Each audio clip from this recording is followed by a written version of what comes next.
Well, look, they still want to add Alexander Isak for a British record fee.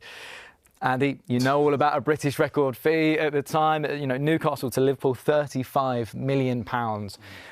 Talk to me a little bit about that, because Newcastle is such a special club, and it means so much to the fans, to the people of the city of Newcastle, but also to the players. How was it for you when you found out, you know, this is it? I'm the guy. I'm going to one of the biggest clubs, you know, in the land.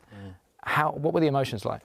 For me personally, being from Newcastle, it was one of them things where I didn't really want to leave, didn't want to go, and it was a tough one when I did go. But for Isak, he's not from Newcastle, so he can do and act how he's acting now, and think it's acceptable. Where for me, I never acted any way I wanted to stay, and that it's a big move for him. And the way he's playing his cards at the minute, the Newcastle fans are not going to back him, and he's not going to help himself, which is a shame really, because he's such a good player, and every Newcastle fan wants him to stay.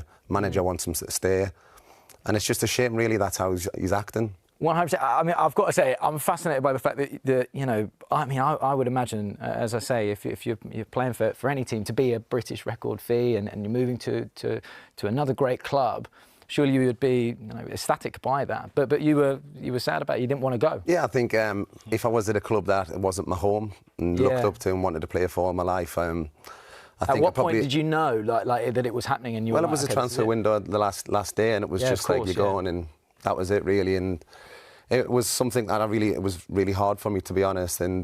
But this move here that he can take, it's not really the same as me, because it's not his club, you know. Yeah. I mean, the Geordies did take him in and made him one of our own, but when he wants to go, that's his mind's changed, you know. Yeah, 100%.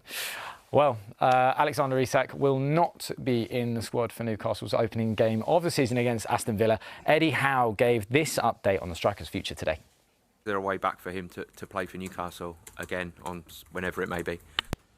Yes, I believe there is. But of course, discussions and talks would have to take place in order for that to happen.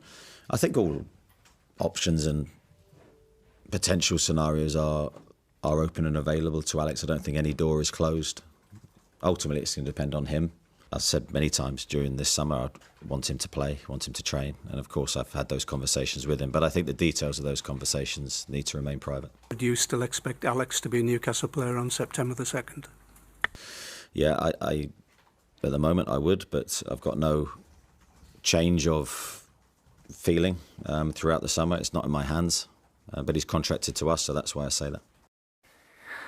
I mean, it's interesting to see that, isn't it, really? I mean, it's kind of, you know, the door's open for him to come back. But the big thing is, Carlton, does this move get done?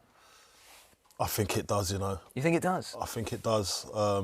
Newcastle fans are not going to want to hear that, but I understand they'll feel hard done by. But when you've got a player that doesn't want to be there or feels aggrieved over something that we probably don't know from the outside, there must have been other things going on. And for him to be training on his own, that, you know what that does for a player. A player's mind totally moves away from the club. Well, I was going to say, I mean, listen, I mean, as I say, as a fan, what is that like? I mean, if there's players that are training on their own, like, when you talk about that, the mindset goes, what, you're not feel part of the squad, you're not part of the team? Yeah, because at the start, we thought he was training on his own because he had a little bit of an injury. He was training over in Spain, I think it was, to get fit. And then he comes back, and then obviously the hoo-ha about him, Liverpool coming in for him, of course, for a record fee.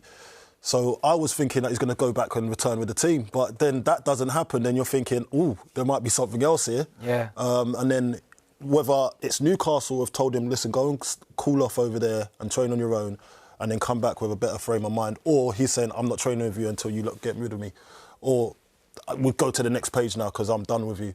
That's something like that. Yeah. But we can only speculate, you know. And I find it very...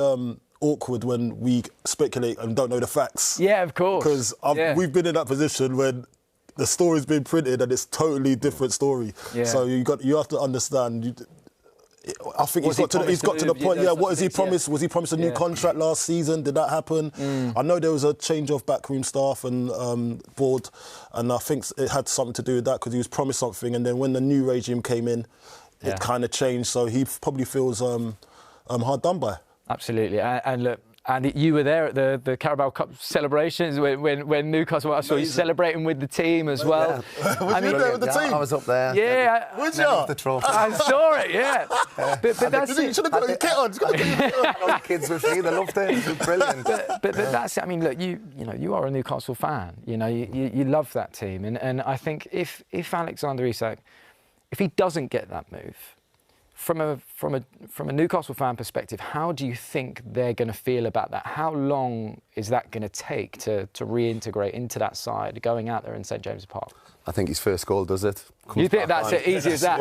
Work hard, run about the pitch. First goal, he'll get the fans back on side. And so you think that's a possibility? I think obviously, yeah. If he's staying and he plays, the fans will turn back and say thanks for staying, and thanks for a couple more goals for this. I don't think he does, but if the door's open for him and he doesn't get his move, and then he ends up staying for the season and scores a couple of goals, I think it's all back. I love that. One goal does it. One goal does it. One goal. It does. Very good. It changes a lot of things. One goal.